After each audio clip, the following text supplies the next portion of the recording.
দয়া করো দয়ার আল্লাহ, দয়া করো দয়ার আল্লাহ, ফোরাও মনের বাসনা। লা ইলাহা জোরে লা ইলাহা ইল্লাল্লাহ, লা ইলাহা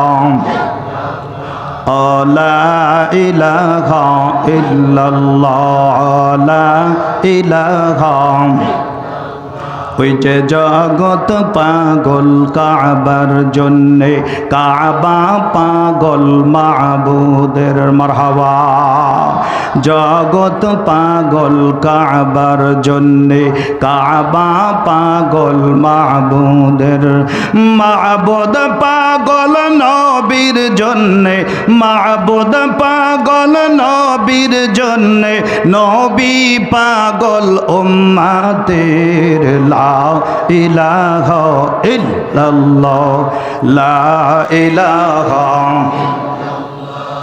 লা ইলাহা ইল্লাল্লাহ, লা ইলাহা ইল্লাল্লাহ, লা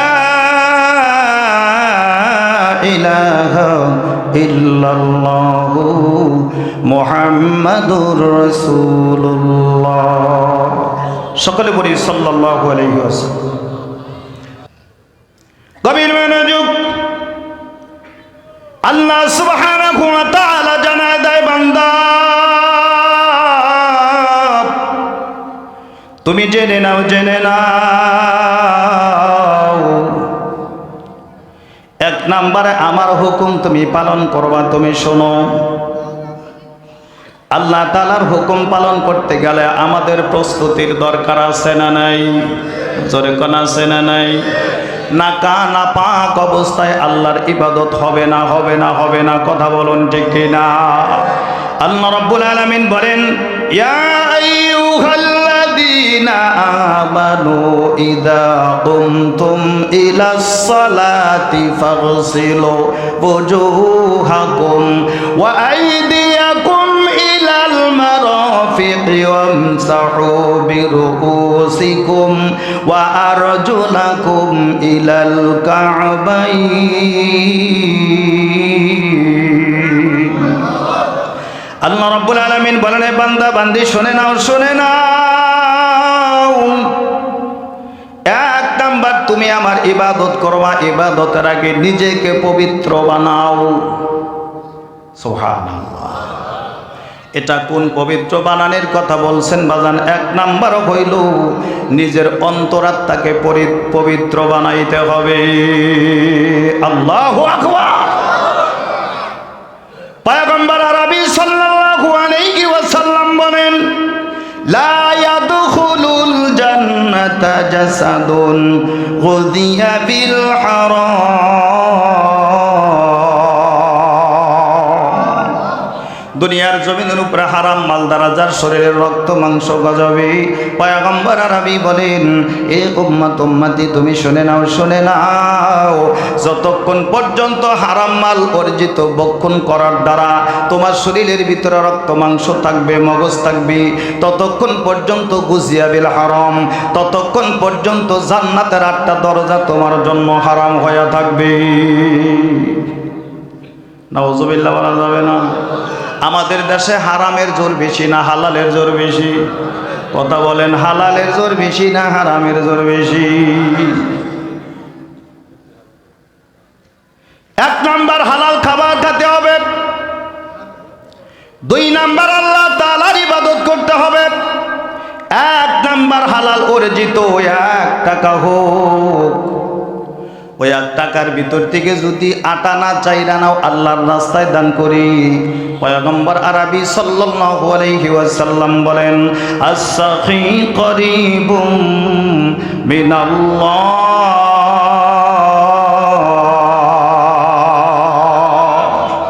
আস-সাখী করিবুম মিনাল্লাহি। পয়গম্বর বলেন, তোমার হালাল মাল থেকে যদি 1 টাকা আল্লাহর রাস্তায় দান করো, ওই দানের বদলাতে আল্লাহ তোমাকে বন্ধু বানায়া কাছে টেনে নিবে। একটু আওয়াজে পড়া যাবে না সুবহানাল্লাহ? দ্বিতীয় নাম্বার উপকার হইল অবাইদু মিনান নার। হালাল মালের ভিতর থেকে যদি 1 টাকা দান করি, 1 নম্বরে আল্লাহ তাআলার বন্ধু হবে, 2 নম্বরে জাহান্নাম থেকে তাকে বহু দূরে সরাইয়া দেওয়া হবে।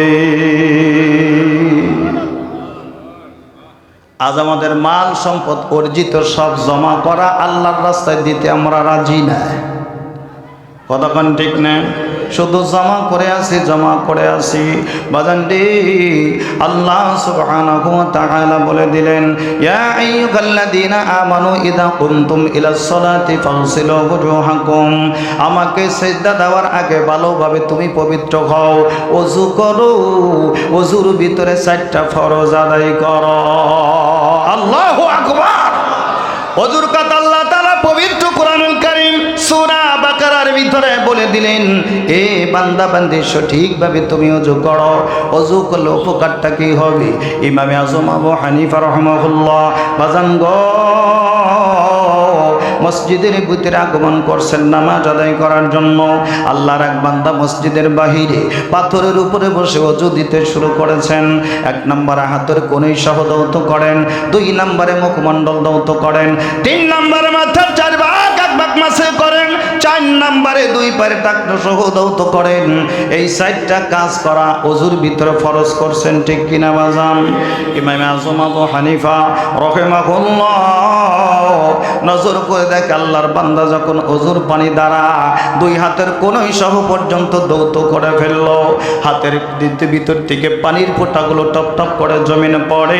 প্রতিটা ফোঁটার ভিতরে ওই বান্দার গুনাহগুলো জোরে জমিনের মধ্যে পড়ে। একটু জোরে বলা যাবে না সুবহানাল্লাহ? আমার ভাইরা, দ্বিতীয় নাম্বার ফরজ যখন আদায় করার জন্য মুখমণ্ডলে পানি লাগায়, ইমামে আযম আবু হানিফা রাহিমাহুল্লাহ নজর করে দেখেন চেহারার মধ্য থেকে যেই পানির ফোঁটাগুলো জমিনের মধ্যে পড়ে, বাজান দে জবানের দ্বারা চোখের দ্বারা যেই গুনাহগুলো হয়েছে ওযুর পানির সাথে টপ টপ করে জমিনের মধ্যে ফোঁটার ভিতরে গুনাহগুলো জোরে পড়ে। জোরে কোন সুবহানাল্লাহ।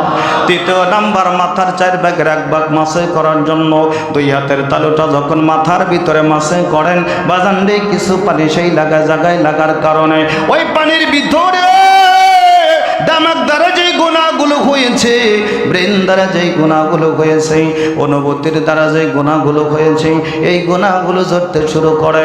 4 নম্বরে আমার বাবাজি 2 পায়ের টাকনো সব দৌত করেন, পানির দ্বারা যেই ফোঁটা জমিনের মধ্যে পড়ে, প্রতি ফোঁটার ভিতরে পায়ের গুনাহগুলো জমিনে জোরে পড়ে। আল্লাহু আকবার। ওযু কমপ্লিট করার পরে ইমামে আযম আবু হানিফা রাহিমাহুল্লাহ ডাক দিছে, রে আল্লাহর বান্দা শো, এই দিকে আসো। তুমি হাতের দ্বারা যেই গুনাহ করেছ, পবিত্র অর্জন করার কারণে, পবিত্রতা অর্জন করার কারণে হাতের ভিতরে যেই গুনাহ ছিল, ওযু করার কারণে ওযুর পানির প্রতিটা ফোঁটার বিনিময়ে আল্লাহ তোমার গুনাহগুলো দূর করিয়া দিছে। সুবহানাল্লাহ পড়েন।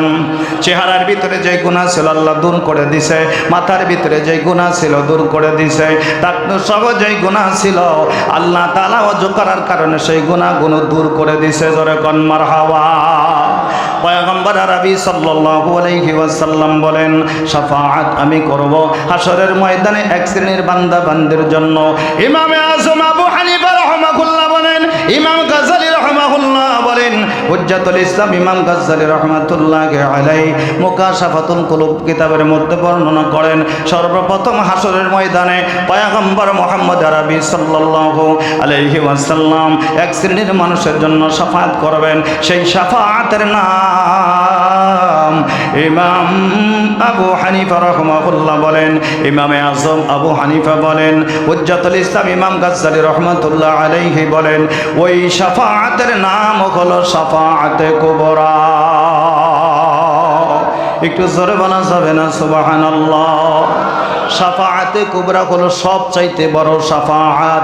আল্লাহর বান্দি আম্মাজান আয়েশা সিদ্দিকা রাদিয়াল্লাহু তাআলা আনহা বলেন, ইয়া রাসূলুল্লাহ, ইয়া হাবিবাল্লাহ, হাশরের ময়দানে শাফাআতে কুবরা আপনি কাদের জন্য করবেন? সাহাবায়ে কেরাম বলেন, ইয়া রাসূলুল্লাহ, ইয়া হাবিবাল্লাহ, কিয়ামতের ময়দানে হাসরের ময়দানে আপনার শাফাআতে কুবরা কোন উম্মতের জন্য করবেন?